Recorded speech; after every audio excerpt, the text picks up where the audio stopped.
Hey guys, CoolCheese here, and welcome back to another Destiny 2 video. In today's Destiny 2 video, we're going to be going over the Warlock subclass Chaos Reach and why it is actually a top tier option within Destiny 2 PvP. Before we get into the video, I wanted to preface a couple things kind of about Chaos Reach and its effectiveness.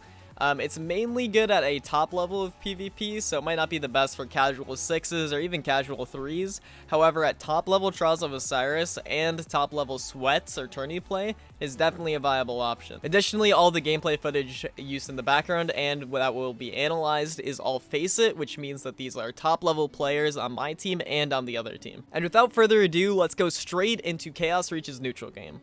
Chaos Reach's neutral game revolves around three main abilities: Pulse Wave, Ball Lightning, and Ionic Traces. Let's start by talking about the strongest of these three abilities, which in my opinion is Pulse Wave. Pulse Wave essentially gives you and all your teammates around you the Dragon Shadow Wraith Metal perk. This not only increases your mobility and sprint speed, but it also increases handling and reload on all of your weapons. Pulse Wave allows you to survive in situations you otherwise wouldn't by either swapping to a shotgun faster or making sure that your teammates are all moving with you. Like Dragon Shadow, Pulse Wave also lasts 10 seconds, which is huge. It allows you to go an entire engagement without having to reproc the perk, and your weapons still being all snappy, and your teammates is as well. Being on a Warlock, you are generally the support class because you have your rifts, and so having a perk like this to support your teammates even further is massive. Also, having this perk that increases sprint speed and slide distance allows for you to not use something like, let's say, T-steps, and allows for more exotic pairings like maybe Karnsteins or Ophidians. Speaking of Karnsteins and Ophidians, two exotics that boost your melee, let's now talk about Ball Lightning, Chaos Reach's melee ability.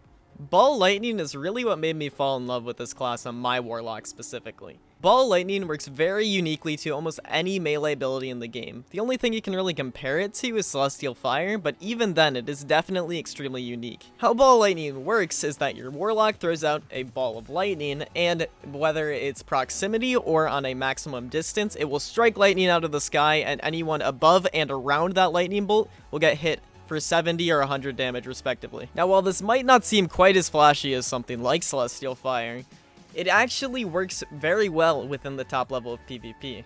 For example, if you're going against a Titan, you can just throw the melee above the Titan wall and it will hit them behind it. Additionally, you can pre-fire this melee around corners, taking that 3-tap to the head with a Thorn or even a normal hand cannon to a 2-tap. Not to mention that any perk that requires a melee kill will proc off of this melee, such as Swashbuckler or Karnstein Armlets, making it a very lethal option for melee-based builds. Finally, we're going to talk about the thing that bridges the neutral game and the super together, and that is Ionic Traces. Basically, whenever you kill a Guardian within PvP, they will have this little art thingy that goes towards you and tracks you, which gives you grenade, melee, rift energy, and super energy.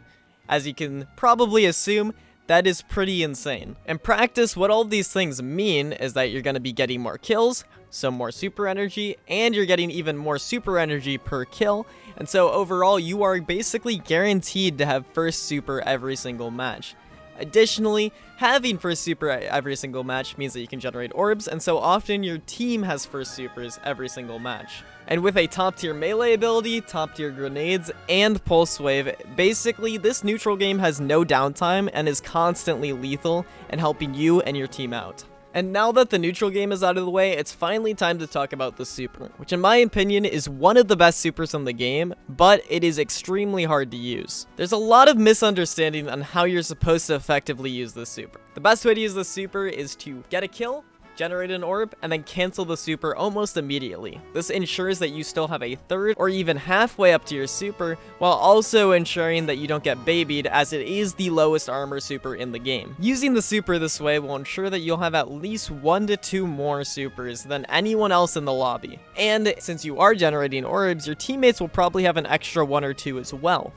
This makes it a very strong pairing with things like Spectral Blades and Dawnblade, both other top tier picks that have very strong supers, and it allows you to kind of bridge the gap and be a true support player. Overall, this is the best time I've had on a Warlock in months. This is probably my new favorite subclass of the Warlock class in general, and it is very lethal when it comes to super and neutral game. It allows you and your teammates to succeed, while also having a little Kamehameha at it.